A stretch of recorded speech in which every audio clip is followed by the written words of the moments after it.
ఉప ముఖ్యమంత్రి ప్రజలందరూ టీవీల దగ్గర చూస్తున్నారు. పవన్ కళ్యాణ్ గారు. గౌరవ అధ్యక్షుల వారికి హృదయపూర్వక నమస్కారం. నాకు మాట్లాడే అవకాశం ఇచ్చినందుకు గౌరవ ముఖ్యమంత్రి గారికి మీకు హృదయపూర్వక నమస్కారం. నేను గవర్నర్ గారి ప్రసంగానికి మనస్ఫూర్తిగా పార్టీ తరపు నుంచి నా తరపు నుంచి మనస్ఫూర్తిగా దానికి మద్దతు తెలుపుతూ ధన్యవాదాలు తెలియజేసుకున్నాను అధ్యక్ష. ఇక్కడున్న ఎక్కువ మంది చాలా సీనియర్ నాయకులు, మోస్ట్ ఆఫ్ దెమ్. నాకు ఇలాంటి సెషన్స్ ఎలా ఉంటాయో నాకు తెలియదు. ఫస్ట్ టైం నేను అంటే గొడవ ఎలా ఉంటుంది అసెంబ్లీలో నాకు తెలియదు. నాకు చాలా ఆశ్చర్యం కలిగింది ఏంటంటే నేను ఇట్లాంటి గొడవలు టీవీల్లో గతంలో తెలంగాణ నరసింహన్ గారు గవర్నర్గా ఉన్నప్పుడు ఉమ్మడి రాష్ట్రం అప్పుడు గొడవలు చూశాను, టీవీలో చూసామని. అట్లీస్ట్ దానికి ఒక కారణం ఉండిందో ఇంకో 100 విభేదించే పరిస్థితులు ఉన్నాయి. ఇక్కడ విభేదించడానికి ఏముందో నాకు తెలియలేదు. నేను అనుకుంటా ఉన్నా అసలు ఇలా ప్రవర్తించవచ్చా అని, ఇలా చేయొచ్చా అని. అంటే ఇది leaders should lead by example కదా. రాష్ట్రానికి ప్రథమ పౌరులైన గవర్నర్ గారు ఇలా ఈ స్థాయిలో ఉండి ఆయన మర్యాదపూర్వకంగా వచ్చి మన బడ్జెట్ మన రాష్ట్ర విధానాలని ఆయన ప్రవేశపెట్టి మాట్లాడుతూ ఉంటే గౌరవించే విధానం ఇదేనా అని అనిపించింది. సో నేను మనోహర్ గారితో మాట్లాడుతాను, మా సహచరులను మన సివిల్ సప్లైస్ మినిస్టర్ గారితో. నా రూల్ బుక్ మేమిద్దరు మాట్లాడుకుంటే rules of procedure and conduct of business in Andhra Pradesh legislative assembly ఏంటి సార్ ఇలాగే మాట్లాడేస్తారంటే దాంట్లో చూపించాను. చాప్టర్ 5లో when the house assembles under article 175 176 of the constitution, every member shall maintain the dignity and solemnity of the occasion before, during or after the governor's address and shall not obstruct or interrupt the address in any manner.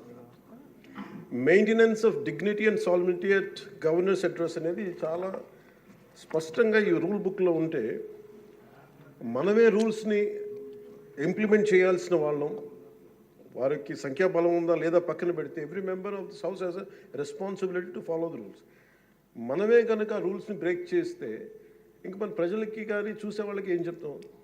నాకు చాలా కాలం క్రితం నేను అప్పుడప్పుడు మనోహర్ గారిని అడుగుతూ ఉంటాను, sir అసెంబ్లీలో ఇక్కడ ఏమి గొడవలు జరిగినా ఎందుకు కేసులు పడవని. ఇక్కడ ఏమి మీకు కొట్టుకో, ఇది నాకు చాలా కామన్ మ్యాన్ ఒక ఇష్యూ, ఒక ఇంక్విజిటివ్నెస్. అండ్ నాకు పార్లమెంట్లో గొడవ జరిగినప్పుడు ఏమి ఏంటి ఇబ్బంది పెట్టేస్తారు ఏంటంటే ఇక్కడ అవేమి ఉండవు, ఇక్కడ ఇట్స్ ఫ్రీ ఫర్ ఆల్ అన్నట్టుగా మాట్లాడితే then we have more responsibility. మన మీద రూల్స్ పెట్టలేదు అంటే ఏం కేసులు పెట్టమండి. ఇదే కనుక నిన్న వాళ్ళు చేసిన గొడవే కనుక గవర్నర్ గారి మీద ఆయన సుప్రీంకోర్టు జస్టిస్గా ఉన్నప్పుడు ధైర్యం చేయగలరా, కళ్ళల్లో చూడగలరా?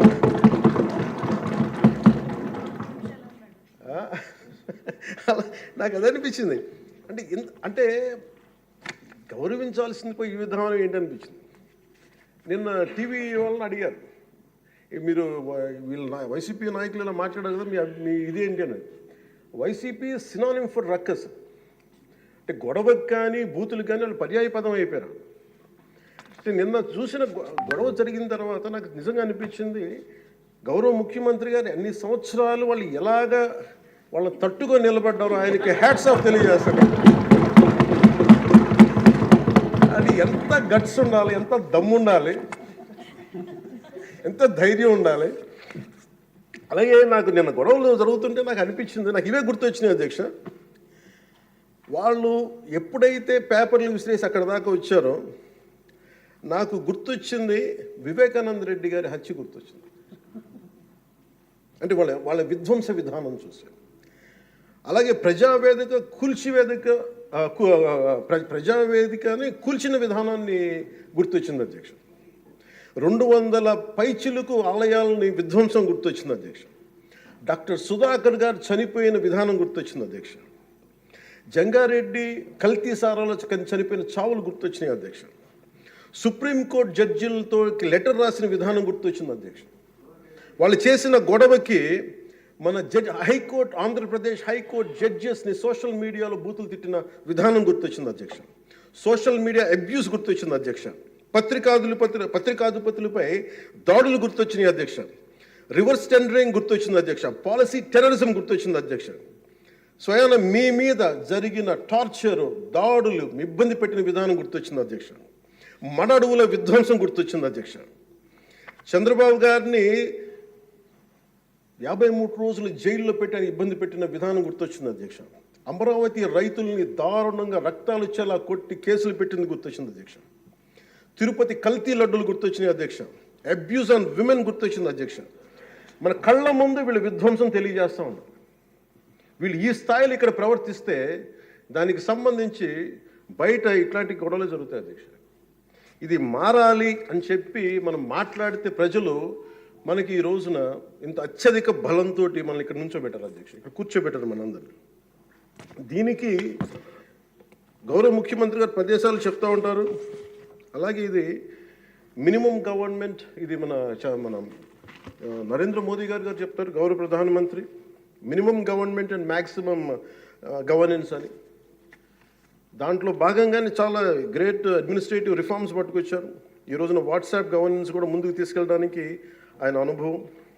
అంటే మేము ఈ ప్రభుత్వం చేస్తున్నది అధ్యక్ష, ఎక్కడా కూడా ప్రభుత్వం ప్రజలకి సామరస్యపూర్వకంగా ఉండాలి, ఎక్కువ సానుకూలంగా ఉండాలి, ఎక్కువ బాధ్యతలు పెట్టాలి, ఎక్కువ బరువు పెట్టకూడదు అనే విధంగా గౌరవ ముఖ్యమంత్రి గారి ఆధ్వర్యంలో నడుస్తూ ఉంది ప్రభుత్వం.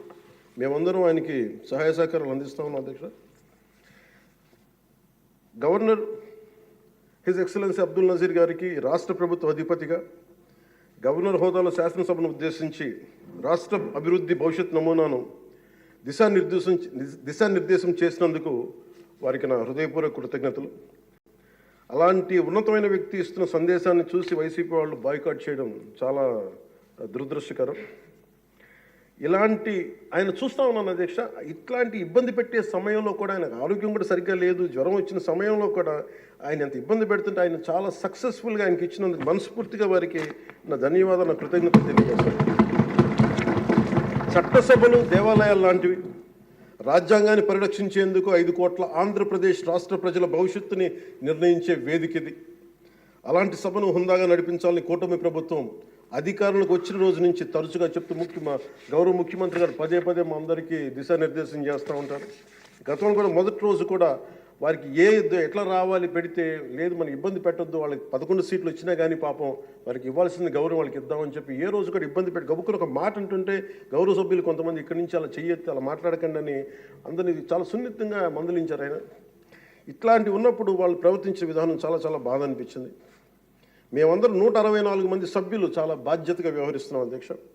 భవిష్యత్తులో కూడా రాజ్యాంగ పరిరక్షణ, రాష్ట్ర ప్రజల సంక్షేమం, రాష్ట్ర సమగ్ర అభివృద్ధి జయంగా వ్యవహరిస్తామని సందర్భంగా గవర్నర్ గారికి శాసనసభ వేదికగా తెలియజేస్తాం.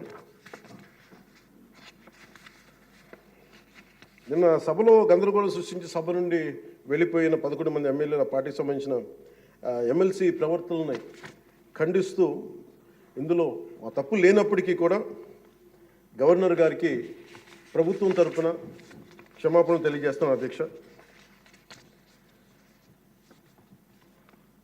గౌరవ శాసనసభ స్పీకర్ శ్రీ అయ్యన్న పాత్రుడి గారికి, సభలో ఆసీనులై ఉన్న గౌరవ ముఖ్యమంత్రి శ్రీ నారా చంద్రబాబు నాయుడు గారికి,